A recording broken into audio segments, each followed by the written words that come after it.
வணக்கம்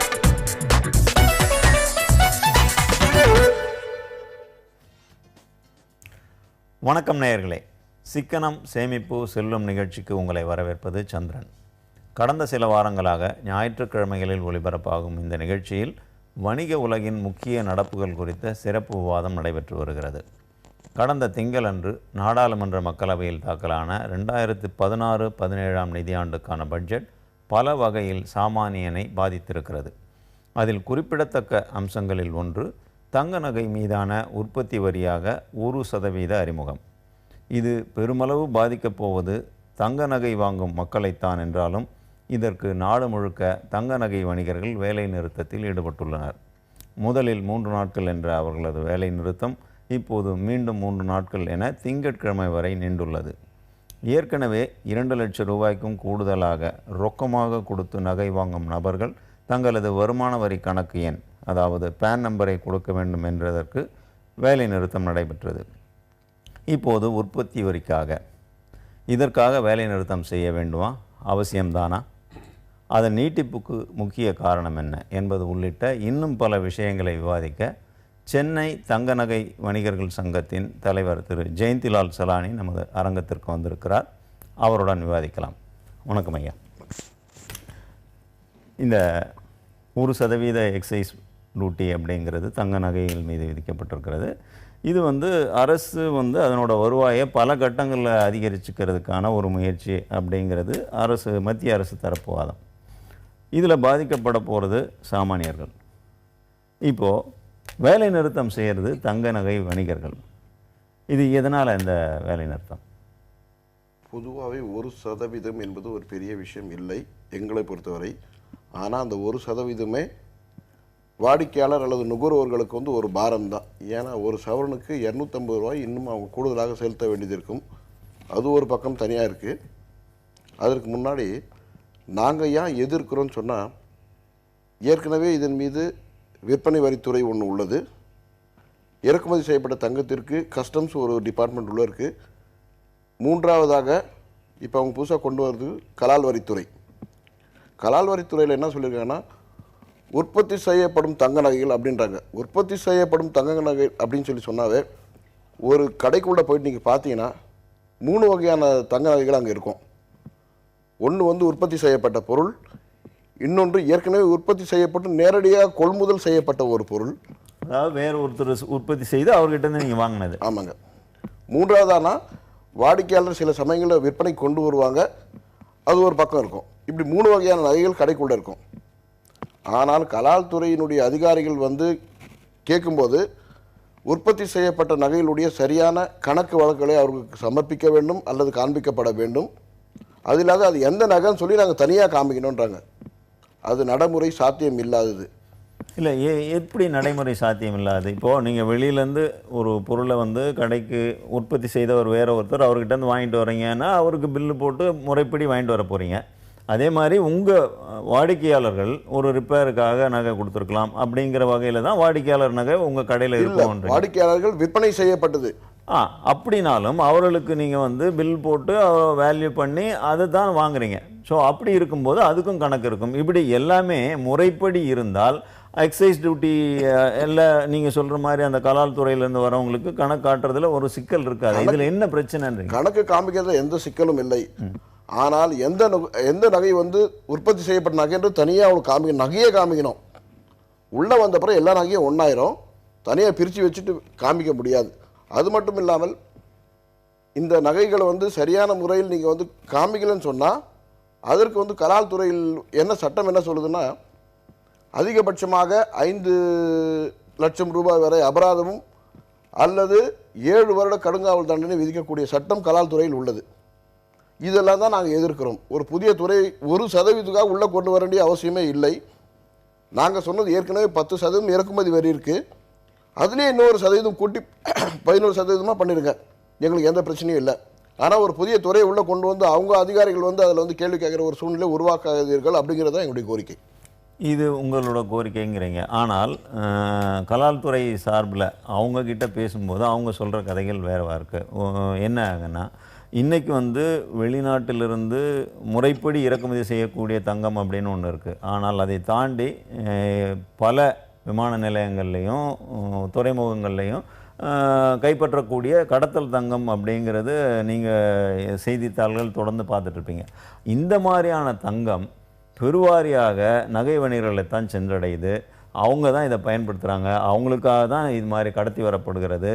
அந்த விஷயத்தை நம்ம அக்கௌண்ட் பண்ணணும் அப்படின்னா இப்படி அவங்க இப்போ உற்பத்தி செய்து நகைகளாக கடைகளுக்கு கொண்டு வந்து விற்பனை செய்கிறார்கள். அதை தடுப்பதற்காக இல்லை அதை வரவுக்குள்ளே கொண்டு வரதுக்காக அதன் மீது ஒரு வெளிப்படைத்தன்மையை உருவாக்குவதற்காகத்தான் இந்த நடவடிக்கை அப்படிங்கிறது கலால்துறை சார்பில் சொல்லப்படுகிற தகவல். இதுக்கு உங்கள் பதில் என்ன? ஏற்கனவே அரசு வந்து கடத்தி வரப்பட்ட தங்கம் அப்படிங்கிற மாதிரி சொல்கிறாங்க. அதற்கு காரணமே அரசினுடைய சட்டங்கள் தான் நாங்கள் சொல்கிறோம். காரணம் என்னென்னா, தங்கத்தின் மீது உலகத்தில் எங்கேயுமே இல்லாத அளவுக்கு 10% இறக்குமதி தீர்வு இருக்குது. அப்போ என்ன ஆகுதுன்னா, இன்டர்நேஷ்னல் மார்க்கெட்டுக்கும் டொமஸ்டிக் மார்க்கெட்டுக்கும் நிறைய விலை வித்தியாசம் இருக்குது. அதுவே நீங்கள் குறைச்சிருக்க, கடத்தல் தங்கமே வராது. 5 வருஷத்துக்கு முன்னே எங்கே இருக்குது கடத்தல் தங்கம்? கடத்தலை தடுக்க வேண்டியது அரசோட செயல்பாடு, அவங்க அதை செய்யணும். நீங்கள் வந்து ஆலோசனை சொல்கிறீங்க, அது ரைட்.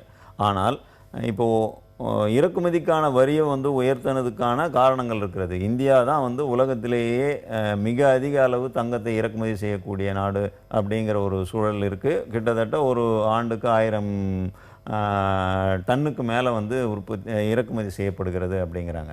ஸோ இதனால் அந்நிய செலாவணி வெளியேறுவதை தடுக்க அரசு இந்த மாதிரியான நடவடிக்கை எடுக்குது. உங்களோட ஆலோசனையை அரசு ஏற்றுக்கிறதா இல்லையாங்கிறது தனி. ஆனால் இப்போ கடத்தல் தங்கம் வந்து நகை வணிகர்கள் மூலமாக புழக்கத்துக்கு உள்ளே வருது அப்படிங்கிறது சம்பந்தமான ஒரு குற்றச்சாட்டுக்கு உங்கள் பதில் என்ன? இல்லை, முதல்ல வந்து மிக விரைவில் ஜிஎஸ்டி வர இருக்குது. ஜிஎஸ்டி வரக்கூடிய ஒரு சூழ்நிலையில் இதன் மீது 1% கொண்டு வரதுன்றது ஏதோ எங்களுக்கு வந்துட்டு இது ஒரு உள்நோக்கம் கொண்டதுன்ற மாதிரியான ஒரு எண்ணங்கள் தான் உண்டு. ஏன்னா ஏற்கனவே 1963-64 முதல்ல பார்த்தீங்கன்னா 1977 வரலாம் எங்களுக்கு இந்த சட்டம் இருந்தது. நாங்கள் எல்லாம் கடுமையாக பாதிக்கப்பட்டோம். அப்புறம் நாங்கள் போராடி அப்போது இருந்த அரசு வந்து நீக்கினாங்க. அதுக்கப்புறம் 2012 மறுபடியும் வந்துட்டு இந்த சட்டம் கொண்டு வந்தாங்க. மறுபடியும் இந்த கலால்துறையை மறுபடியும் உள்ளே புகுத்துனாங்க. மறுபடியும் 3 மாதம் பொறுத்து மறுபடியும் அதை எடுத்துட்டாங்க. நாங்கள் போராட்டத்துக்கு பிறகு 4 வருஷம் பொறுத்து மறுபடியும் 2014 அதை அறிமுகப்படுத்துகிறாங்க. ஏற்கனவே பல இன்னல்களை நாங்கள் சந்தித்து இருக்கிறதுனால இந்த துறையை நாங்கள் வேணாங்கிறது நாங்கள் தீவிரமாக இருக்கோம். ஏன்னா மிக விரைவில் வந்து ஜிஎஸ்டி வரப்போகுது. அப்போவே எல்லா ஸ்ட்ரக்சரும் மாறப்போகுது. உங்களுக்கு அன்றைக்கி வேணும்னா அது மேலே 1% அதிகமாக நீங்கள் வாங்கிக்கோங்க. அதை தவிர்த்து வேறு ஏதோ ஒரு உள்நோக்கம் இருக்குன்றது எங்களுக்கு நல்லா தீர்வாக தெரிகிறது. அப்படியான உள்நோக்கம் அப்படின்னு எதை சந்தேகப்படுறீங்க? ஏன்னா இல்லை ஏற்கனவே என்னென்னா, அரசுக்கு வந்து இதன் மீது ஒரு கட்டுப்பாடு கொண்டு வந்திருந்தாங்க. தங்கம் இறக்குமதியின் மீது இல்லை தங்கம் விற்பனை மீது எல்லாம் கட்டுப்பாடு கொண்டு வந்தாங்க. காரணம் என்னென்னா, நடப்பு கணக்கு பற்றாக்குறை அப்படிங்கிற ஒரு பெரிய விஷயம் இருந்தது. அன்றைக்கி வந்துட்டு கச்சா எண்ணெய்க்கு அடுத்தபடியாக அதிகப்படியான வருவாய் இழப்பு ஏற்படுகிறது. அதாவது நம்முடைய நடப்பு கணக்கு பற்றாக்குறை ஏற்படுறதுக்கு காரணம் தங்கம் அப்படின்னு சொன்னாங்க. மொத்தத்தில் எங்களுடைய எண்ணங்கள் என்ன, இந்த தொழிலை எப்படியா நசுக்கணுங்கிறது எண்ணம் தான் அரசுக்கு இருக்கின்றது. எங்களுக்கு ரொம்ப தெளிவாக தெரியுது. இல்லை, இப்போ இந்த துறையை நசுக்கணும் அப்படிங்கிறது அரசோட நோக்கம் அப்படின்னா அதுக்கான காரணம் புரியல. ஏன் இந்த துறையை நசுக்கணும்? இன்னொரு பக்கம் இது மாதிரியான நகை உற்பத்தி செய்து அதை வந்து ஏற்றுமதி செய்கிறது மூலமாக அவங்களும் வந்து அந்நிய செலாவணி ஈட்டு தர ஒரு செயல்பாட்டில் இருக்காங்க. அப்படி இருக்கும்போது இந்த துறையை மட்டும் குறி வச்சு அரசு நசுக்கணும் அப்படின்னு நினைக்கிறதுக்கு காரணம் வந்து நான் பிரியாரிட்டி செக்டாரில் இருக்குது. முதல்ல இது வந்து அத்தியாவசியமானது அல்ல அப்படிங்கிறது அரசுடைய வாதம். அத்தியாவசியமானது அல்லங்கிறது ஒரு பக்கம் தயாரிட்டோம். சேமிப்புன்றது எல்லாமே தங்கம் மூலமாக தான் வருது. நீங்கள் பார்த்தீங்கன்னா ஒரு பணத்தை ஓரளவுக்கு சேமித்து வச்சுட்டு அவங்க என்ன வாங்குறாங்கன்னு சொன்னால் சேமிப்பு பணத்தை தங்கமாக தான் மாற்றுறாங்க. அதை வந்து மறுக்க முடியாது. அதுவும் குறிப்பாக தமிழகத்தில் வந்து நிலம் வாங்குவது தங்கம் வாங்குவது அப்படிங்கிறது தான் பாரம்பரிய சேமிப்பு முறையாக இருந்தது. வடநாடுகளில் வந்து குறிப்பாக குஜராத் மாதிரியான இடங்களில் வந்து பங்கு சந்தை அது இதுனா முதலீடெல்லாம் இன்றைக்கி பெருமளவு வளர்ச்சி அடைந்திருக்கிற அளவு இங்கே இல்லைனாலும் இப்போ இந்த சேமிப்பு அப்படிங்கிறத அரசும் வந்து ஊக்கப்படுத்த தான் செய்யுது. அப்படி இருக்கும்போது இந்த விஷயத்தில் தங்க நகை வணிகர்களை நசுக்க நினைக்குது அரசு அப்படிங்கிற குற்றச்சாட்டுக்கு நீங்கள் இன்னும் பதில் சொல்லவே இல்லை. ஏன் அப்படி நினைக்கிறாங்க? அதுதான் நான் சொன்ன இனம் புரியாத ஒரு கேள்விக்குறி அதில் பெருசாக இருக்குது. என்னங்கிறது சரியான முறையில் அரசும் தெரிவிக்கலை. ஏன்னா சாதாரணமாக 2% இருந்ததை 10% கொண்டு போக வேண்டிய அவசியம் இல்லை. சரி, அப்போ அவங்க அதுக்கு சொன்ன ரீசனே வந்து நடப்பு கணக்கு பற்றாக்குறை இறக்குமதியை குறைக்கணும் அப்படின்னு சொல்லி தான் கொண்டு போனாங்க. இன்றைக்கி நடப்பு கணக்கு பற்றாக்குறை நம்மளுக்கு இல்லவே இல்லை. நிறைய வந்து அரசுடைய கஜானாவில் நிறைய வந்து அந்நிய செலாவணி வந்து நிறைய இருக்குது. இல்லை, நீங்கள் சொல்கிறது வந்து அதாவது நடப்பு கணக்கு பற்றாக்குறை குறைந்திருக்கிறது, தங்க இறக்குமதி நடுவில் குறைந்தாலும் மறுபடியும் ஏற தொடங்கி இருக்கிறது அப்படிங்கிறது தான் அண்மையாக லேட்டஸ்ட் தகவலாக இருக்கிறது. இன்னும் பல விஷயங்கள் நாம் விவாதிக்க வேண்டி இருக்கிறது. ஒரு தங்க நகை வணிகர்கள் ஈடுபட்டிருக்கும் வேலை நிறுத்தம் குறித்த விவாதம் இப்போது நடந்து கொண்டிருக்கிறது.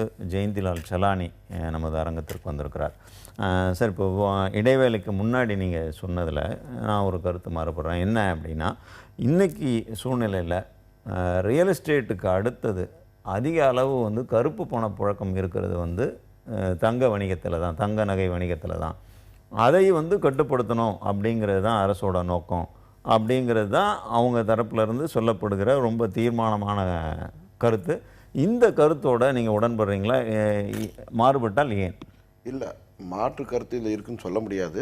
ஆனால் இதே 20 வருடங்களுக்கு முன்பாக முறைப்படுத்தப்படாத வியாபாரமாக இருந்த இந்த தொழிலை இன்றைக்கு பார்த்தீங்கன்னா ஏறக்குறைய ஒரு 70% அளவில் நாங்கள் வந்துட்டு முறைப்படுத்தப்பட்ட வியாபாரமாக கொண்டு வந்துட்டுருக்கோம். இன்னும் சொல்லப்போனால் நிறைய கார்ப்பரேட்ஸ் நிறைய பிரான்ச்சஸ் ஓப்பன் பண்ணாங்க. எல்லா பிஸ்னஸும் அக்கௌண்ட்ஸில் தான் நடக்குது. இன்னும் சின்ன சின்ன கடைகளில் இருக்கிறது ஓரளவுக்கு அப்படியே மாற்றிட்டே வரோம் நாங்களும்.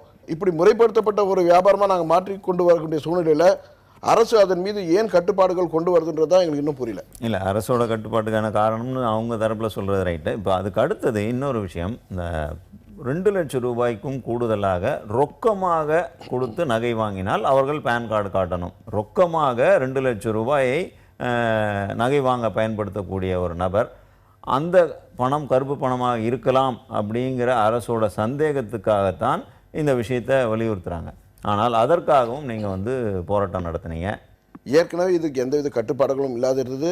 அதுக்கப்புறம் அரசு ஒரு வருடத்துக்கு முன்பாக வந்துட்டு 5 லட்சம் அப்படிங்கிற மாதிரியான ஒரு சட்டத்தை கொண்டு வந்தாங்க. 5 லட்சத்துக்கு மேல் வாங்கினால் கண்டிப்பாக பேன் கார்டு எண்ணை கொடுக்க வேண்டும் அப்படிங்கிற மாதிரி கொடுத்துருந்தாங்க. அடுத்தது இப்போ கடந்த ஒரு 3-4 மாதங்களுக்கு முன்பாக அதை வந்து 2 லட்சமாக மாற்றினாங்க.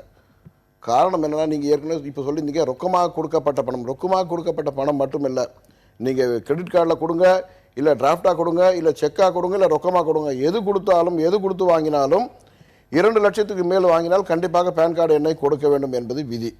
இதில் நாங்கள் எந்த இடத்துல எதிர்க்கிறோம்னு சொன்னால், அந்த பேன் கார்டு உண்மையானது தானா, அதோடைய எண்கள் சரியானது தானான்றது ஊர்ஜிதம் செய்ய வேண்டியது அந்த கடைக்காரருடைய பொறுப்பு. அதில் ஏதாவது தவறுகள் இருந்தால் அல்லது அதனுடைய உண்மைத்தன்மை இல்லாத இருந்திருந்தால் அதனுடைய தண்டனை வந்து அந்த கடைக்காரர் போய் சேருன்றாங்க. இது எந்த வகையில்? ஏன்னா இந்த பேன் கார்டு உரியவர் சரியான நபர் தானா, இந்த பேன் கார்டு உண்மையாக தானா, இதோடைய உண்மை தன்மையை நாங்கள் வந்துட்டு எப்படிங்கிறது ஊர்ஜிதம் பண்ணுறதுக்கு எங்ககிட்ட வேறு எந்த பொருளுமே கிடையாது. அதற்காக தான் முதல்ல நாங்கள் எதிர்க்கிறோம். அதற்குண்டான தண்டனை நாங்கள் கண்டிப்பாக ஏற்றுக்கவே முடியாது. இன்றைக்கி சூழ்நிலையில் இப்போ அது மாதிரி தான் வணிகம் நடந்துகிட்ருக்கு. அப்போ 2 லட்சம் ரூபாய்க்கு மேலே இருக்கிறவங்களுக்கு வந்து நாங்கள் விற்பனை செய்ய மாட்டோம் அப்படின்னு நீங்கள் நிச்சயமாக பெரிய நிர்வாகங்கள் பெரிய நிறுவனங்கள் எல்லாமே அதை தான் கடைபிடிச்சிட்டு வராங்க. காரணம் என்னென்னா, அரசுடைய சட்டம். ரெண்டாவது என்னென்னா, கார்பரேட்ஸ் எல்லாமே பார்த்தீங்கன்னா பேன் கார்டு எல்லாமே வியாபாரம் செய்கிறது இல்லைங்கிற மாதிரி ஒரு முடிவில் இருக்காங்க. ஏன்னா எல்லாமே வந்து தொழிலாளர்கள் மேனேஜர் பிரான்ச் மேனேஜர் லெவலில் நடக்கக்கூடியது. அதனால் அவங்க எதுவுமே செய்ய முடியாத ஒரு கை கட்டப்பட்ட சூழ்நிலை அவங்க வந்து தொழில் பண்ணிட்டு வராங்க. என்னோட கேள்வி என்னென்னா, இப்போ 2 லட்சம் ரூபாய் அப்படின்னா இன்றைக்கி மதிப்பீடில் வந்து ஒரு 8லேருந்து ஒரு 10 சவரன் நகை அப்படின்னு சொல்லலாமா? ஸோ 10 சவரன் நகையை வந்து வாங்குறாரு ஒருத்தர் அப்படின்னா, சாமானியனாக இருக்கும்போது ஒரு தனியே நபர் வர மாட்டார். ஒரு 10 சவரன் நகை மொத்தமாக எடுக்கிறவங்க ஒன்று குடும்பத்தில் கல்யாணம் இல்லை வேறு இது மாதிரியான ஒரு முக்கிய சம்பவம் சார்ந்த விஷயத்துக்காக தான் எடுப்பாங்க. ஸோ அப்போ 4 பேர் குடும்பத்தை சார்ந்தவங்க வருவாங்க. யார்கிட்டையுமே பேன் கார்டு இல்லை அப்படிங்கிற மாதிரியான ஒரு சூழல் இருக்கா? நிச்சயமாக இருக்குது. காரணம் என்ன, இந்தியாவில் 70% மக்கள் விவசாய கூலி தொழிலாளர்கள் இல்லை விவசாய தொழிலாளர்கள் தான். 70% கிராமப்புற மக்கள் தான். கிராமப்புற மக்கள் 70% மக்கள் பேன் கார்டு இல்லை, கூலி தொழிலாளிகள்ன்றீங்க. கூலி தொழிலாளிகள் ஒரே நேரத்தில் 10 சவரன் நகை வாங்கக்கூடிய அளவு வலிமை பெற்றவர்களாக இருக்கிறார்கள் அப்படின்னு நிச்சயமாக இருக்காங்க. காரணம் என்ன, விவசாய தொழிலாளர்கள் எல்லாமே நல்ல வருவாய் ஈட்டக்கூடிய விவசாய தொழில்கள் நிறைய பேர் இருக்காங்க. 5 நீங்கள் கூலி தொழிலாளிகள் இப்போ உடனே வந்து இல்லை அதாவது கூலி தொழிலை சார்ந்த விவசாய தொழிலாளர்கள் நான் சொல்ல வர்றது, அவங்க சொந்தமாக வந்து நிலம் இருக்கும், அது இல்லாத அவங்க நிலத்துக்கு அவங்க பாடுபடுறது இல்லாத அடுத்த இடத்துக்கு அவங்க போய் வேலை செய்துட்டு அது மூலமாக பணத்தை ஈட்டுறாங்க. அதாவது அவங்க ஒரு 2-3 ஏக்கர் இருக்கும், அதுக்காக அவங்க முழு நேரத்தை கொடுக்க மாட்டாங்க. அது போக மற்ற இடத்துல போய் அவங்க வேலை செய்கிறாங்க. அப்படிப்பட்ட வருவாய்க்கு எந்த ஒரு கணக்கு வழக்கம் இருக்காது. அவங்க வந்து 10 சவரன் வாங்குறது ஒரு சாதாரணமான ஒரு விஷயம்தான். ஏன்னா எந்த ஒரு திருமணமும் 5-10 சவரத்துக்கு கம்மி எந்த திருமணமும் நடக்கிறதே இல்லை. சாதாரண விவசாய குடும்பத்தில் போய் பார்த்தீங்கன்னா எவ்வளோ சவரம் போகிறோன்னா 15 சவரம் போகிறாரு, 20 சவரம் போகிறாங்கன்னு சொல்கிற மாதிரி தான். ஸோ அப்படி பண்ணுற போது தான் இப்போ நீங்கள் ஏற்கனவே சொன்ன மாதிரி சிறுக சிறுக சேமித்து வாங்குறாங்க அப்படிங்கிறது தான் நம்ம கல்ச்சர். நம்ம அது முதல்ல ஒத்துக்கிட்டேன். அப்படி பண்ணும்போது ஒரு 15 சவரம் போட்டு கல்யாணம் பண்ணுறவர் 15 சவரனில் 10 சவரனை ஒரே அடியாக வாங்குறாரா? அவங்க வந்து ஒவ்வொரு ஆண்டும் வந்து அரை சவரம் 1 சவரம் அப்படின்னு சேர்த்து வச்சிருந்து மொத்தமாக வந்து இல்லை பொதுவாக நகை போடுறது தானே இயல்பாக இருக்குது. இதுதான் பெருவாரியான குடும்பங்கள்ல பொதுவாகவே திருமணத்திற்கு எப்படி பண்ணுறாங்கன்னு சொன்னால், திருமணத்துக்கு எப்படி வேணும்னு சொன்னால், அந்த பொண்ணு கரெக்டாக அந்த மேரேஜ் ஏஜ் அட்டன் பண்ணும்போது மாப்பிள்ளை பார்க்க ஆரம்பிக்கிறாங்க. அப்போ தான் அவர் ஆரம்பிக்கிறார் வாங்கணுன்ற எண்ணமே. திருமணம் நிச்சயம் பண்ண உடனே மாப்பிள்ளை வீட்டுக்காரங்க சொல்கிறாங்க, எங்களுக்கு செயின் இவ்வளோ சவரத்தில் கொடுங்க, நெக்லஸ் இவ்வளோ சவரத்தில் போடுங்க, என் மாப்பிள்ளைக்கு ப்ரெஸ்லெட் வாங்கன்னு எல்லாம் ஒரு இடத்துல சொல்கிறார். அப்போ அவங்க ஒரே இடத்துல தான் வந்து வாங்க தவிர சிறுக வாங்குறது இல்லை. அவங்க முதல்ல 3 நாள் வந்து வேலை நிறுத்தம் சொன்னீங்க, அதுக்கப்புறம் அதை எக்ஸ்டெண்ட் பண்ணுறீங்க. ஏன் இடையில் ஏற்பட்ட மனமாற்றம் என்ன? அதுக்கு ஏதாவது காரணம் இருக்கா? இல்லை, முதல்ல வந்து 2வது நாள், அதாவது எங்களுடைய வேலை நிறுத்தத்துக்கு 2வது நாள் பிரைம் மினிஸ்டர் சந்தித்தோம். பிரைம் மினிஸ்டர் ஒரு 15 மினிட்ஸ் டைம் கொடுத்தா 15 நிமிஷம் டைம் கொடுத்தாங்க. நாங்கள் சொன்னதெல்லாம் கேட்டுட்டாங்க. இது குறித்து ஒரு நிதி மந்திரியான பேசணும்னு சொல்லி சொன்னார். அது வரலாம் கரெக்டாக இருந்தது. அடுத்த நாள் 3வது நாள் அப்போ வந்து நாங்கள் வந்து நிதி மந்திரியை போய் சந்திக்கிறோம். அவர் 30 நிமிஷம் டைம் கொடுத்தாரு. அவரும் எல்லாத்தையும் கேட்டுக்கிட்டாரு, நிறைய கொஷின் கேட்டார், அதுக்கு கரெக்டான ஆன்சரும் கொடுத்துருக்கோம். அவரும் இது குறித்து பிரைம் மினிஸ்டரோட கலந்து பேசிட்டு நான் ஒரு முடிவு சொல்கிறேன்னு சொன்னார். இருந்தாலும் அவங்க சொல்கிறத வச்சு நாங்கள் எங்களுடைய மனமாற்றத்தை ஏற்றுக்கொள்ள மனநிலையில் நாங்கள் இல்லை. அதனால் நேற்று அவசர ஆலோசனை கூட்டம் வந்து 3வது நாள் நடந்தது. அன்றைக்கி நாங்கள் வந்துட்டு இன்னொரு 3 நாள் எக்ஸ்டெண்ட் பண்ணோம். அந்த 3 நாளுக்குள்ளே எங்களுக்கு பதில் வரட்டும். வராத பட்சத்தில் 6வது நாள் மறுபடியும் அடுத்த கட்டமாக என்ன செய்யணுங்கிறது அன்றைக்கி 6வது நாள் இது வந்து அப்புறம் இன்டெஃபினட் ஸ்ட்ரைக்காக கொண்டு போகிறதுக்கான திட்டம். இன்றைக்கி வட இந்தியாவில் பார்த்தீங்கன்னா மகாராஷ்டிராவில் இன்டெஃபினட் ஸ்ட்ரைக் இருக்குது, குஜராத்தில் இன்டெஃபினட்டில் தான் போயிட்டுருக்கு. அதே மாதிரி டெல்லியில் வந்துட்டு இன்டெஃபினட் ஸ்ட்ரைக் தான். தென்னிந்தியாவில் மட்டும்தான் நாங்கள் இந்த 3 நாளாக எக்ஸ்டெண்ட் பண்ணியிருக்க தவிர வட இந்தியாவை பொறுத்தவரை இன்டெஃபினட் ஸ்ட்ரைக் ஆல்ரெடி அனௌன்ஸ் பண்ணிட்டாங்க. இப்போது இந்த 3 நாள் மறுபடியும் வந்து எக்ஸ்டெண்ட் பண்ணியிருக்கீங்க. ஸோ இதுக்கான காரணம் இருக்கட்டும். இப்போது இதனால் கிட்டத்தட்ட வந்து 1000 கோடி ரூபாய் வந்து அரசுக்கு நஷ்டம் அப்படிங்கிற மாதிரியான ஒரு தகவல் நீங்கள் சொல்லி செய்திகள் வந்துக்கிட்டு இருக்கு. இப்போது தங்க நகை நான் இன்றைக்கி வாங்க போகிறேன், கடை மூடி இருக்குது, நான் வாங்கலை அப்படின்னா ஒரு 4 நாள் கழித்து கடை திறக்கிறப்போ போய் வாங்கிக்க போகிறேன். ஏன்னா விலை வேறுபாட்டில் ஒரு சின்ன மாற்றம் முன்னையோ பின்னையோ இருக்கும், அவ்வளோதானே கண்டி. இதில் வந்து அரசுக்கு இழப்பு, அதுவும் 1000 கோடி ரூபாய் இழப்பு அப்படின்னா அது எப்படி இழப்பு? தள்ளி போகும். இன்றைக்கி வரக்கூடிய வருமானம் 4 நாள் கழித்து அரசுக்கு வரப்போகுது, அப்படி தானே? இதில் இழப்புன்னு எப்படி சொல்கிறீங்க? இது ஒரு அச்சுறுத்தலை அரசுக்கு? இல்லை, அச்சுறுத்தல்னு சொல்ல முடியாது. இன்றைக்கி சாப்பிட்ற சாப்பாடை நான் இன்றைக்கி தான் சாப்பிட்ணும். இன்றைக்காக இன்னும் 3 நாள் நான் பட்னியாக இருந்து 3வது நாள் 3 நாள் சாப்பாடை ஒன்றா வச்செல்லாம் சாப்பிட முடியாது. ஏன்னா அந்த பணம் வேறு துறைக்கு போயிடும், வேறு பொருளுக்கு போயிடும், இல்லை செலவாயிரும், அப்படி போயிடும். அது ஒரு பக்கம் தனியாக இருக்குது. நுகர்வோர் வெறும் வாங்கிறது மட்டும் இல்லை, தங்கத்தில் முதலீடு செய்வது என்பது ஒரு அவசர தேவைக்கு பயன்படுன்ற காரணத்துக்காக செய்கிறாங்க. இன்றைக்கி எனக்கு ஒரு அவசர தேவை, நான் ஒரு 5 சவரன் நகை விற்று இன்றைக்கி 1 லட்ச ரூபா நான் எடுக்கணும்னு நினச்சேன்னா நிச்சயமாக அவங்களால முடியாது. அதற்கு எல்லாமே காரணம் அரசு தான். அந்த நுகர்வோருக்கு என்னென்ன வருத்தங்கள் அரசுக்கு தான் 1000 கோடி ரூபாய் நஷ்டம் அப்படின்னு சொன்னீங்க. அரசுக்கு எப்படி நஷ்டம்? நீங்கள் சொல்கிற மாதிரியான ஒரு சூழலில் தனிநபர் பணத்தை, அதாவது நகையை விற்க முடியாத ஒரு சூழல் ஏற்படலாம். அதில் பாதிக்கப்படுவார், அது மாற்று கருத்தே இல்லை. ஏன்னா கடையில் போய் விற்கலாம் அப்படிங்கிறதுக்கு இல்லாமல் யாருக்கிட்டையோ வந்து குறைஞ்ச விலைக்கு விற்கிற மாதிரியான ஒரு நெருக்கடி அவருக்கு ஏற்படலாம். ஆனால் அரசுக்கு வந்து இன்றைக்கி வர பணம் நாளைக்கு வர்றதுனாலையோ இல்லை நான் ஒரு வாரம் கழித்து வர்றதுனாலையோ பெரிய இழப்பு வந்துடாது. அப்படி ஒன்றும் ரொம்ப நெருக்கடியான சூழ்நிலையில் இந்திய அரசு இல்லை அப்படிங்கிறது தான் நான் எதார்த்தம். இல்லைங்க, அதாவது ஒரு வியாபாரம் ஒரு வாரமாக இல்லைன்னா அந்த ஒரு வியாபாரம் வந்து மறுபடியும் அடுத்த வாரத்தில் மொத்தமாக வந்துடும் எல்லாம் சொல்ல முடியாது. நடக்காது. இதுவரை ஏற்கனவே நாங்கள் 2 தடவை பண்ணி பார்த்துருக்கோம். அன்றைக்கி போன வியாபாரம் போனது தான் அது. ஏன்னா அவங்களுக்கு சில மனமாற்றங்கள் ஏற்படலாம். எதுக்காக வச்சிருந்தாலும் அந்த ஊரில் பயன்படாது, வேறு ஏதாவது பயன்பட்டுக்கலாம். ஸோ அப்போ வணிகர்களுக்கு இழப்புன்னு சொல்லுங்கள், அரசுக்கு இழப்பு இல்லை. அரசுக்கு என்னென்னா, இப்போ நாங்கள் எப்படி சொல்லுவோம், எப்படி சொல்லுவோம்னா, இந்த வருஷம் வந்துட்டு 900 டன் இறக்குமதி இருக்குன்னா அதில் ஒரு 100 டன் குறைஞ்சிதுன்னு சொன்னால், இல்லை 200 டன் இறக்குமதி குறைஞ்சுன்னா அந்த 200 டன்னுக்கு வர வேண்டிய 10% வருவாய் இழப்பு வந்து அரசுக்கு நிச்சயமாக உண்டு. ஆனால் அதில் வந்து அரசுக்கு வந்து நடப்பு கணக்கில் ஏற்படக்கூடிய சேமிப்பு அப்படிங்கிறது மற்ற வகையில் வந்து இல்லையா? அரசு தான் வந்து இறக்குமதியை குறைக்கணும்னு தான் எதிர்பார்க்குது. இறக்குமதியை குறைக்கணும், உள்நாட்டு தங்கத்தை புழக்கத்துக்கு எடுத்துக்க பயன்படுத்தணும் அப்படிங்கிறதுக்காக தான் வந்து கோல்டு மானிட்டைசேஷன் ஸ்கீம்லாம் புதுசாக சிலதெல்லாம் கொண்டு வந்தாங்க. அப்படி இருக்க பட்சத்தில் இறக்குமதி தங்கத்தினால கஸ்டம்ஸ் டியூட்டி இழப்பு அப்படிங்கிறது எப்படி பொருந்தும்? இல்லை, நிச்சயமாக அது வந்து இழப்பு தான். அரசை பொறுத்தவரை நிச்சயமாக இழப்பு தான். நான் ஏற்கனவே சொன்ன மாதிரி இன்றைக்கி அந்த பணம் எதுக்கு வச்சுக்கணும், அந்த பணம் அதுக்கு தான் பயன்படும். சப்போஸ் அந்த ஒரு 4 நாள் போயிடுச்சுன்னா அதில் மனமாற்றம் வரும், இல்லை வேறு எங்கேயா போயிடும், இல்லை யாருக்காவது வேறு ஏதாவது கடன் கொடுத்துருவாரு, இப்படியெல்லாம் சூழ்நிலை இருக்குது. அதனால் நிச்சயமாக இது அரசுக்கு இழப்புன்றது எந்தவித மாற்றமும் இல்லை. இந்த சம்பந்தமாக இன்னும் பேசினா நிறைய விஷயங்கள் பேசலாம். ஆனால் நமக்கு நேரமின்மை காரணத்தால் இந்த நிகழ்ச்சியை நிறைவு செய்ய வேண்டிய கட்டாயத்தில் இருக்கிறோம். எங்களது அழைப்பை ஏற்று அரங்கத்திற்கு வந்திருந்து இந்த வணிகர்களுடைய வேலை நிறுத்தம் குறித்த பல்வேறு தகவல்களை பகிர்ந்து கொண்டமைக்காக நேயர்கள் சார்பிலும் எங்கள் நிலையத்தின் சார்பிலும் நன்றியை தெரிவித்துக் கொள்கிறோம். நன்றி.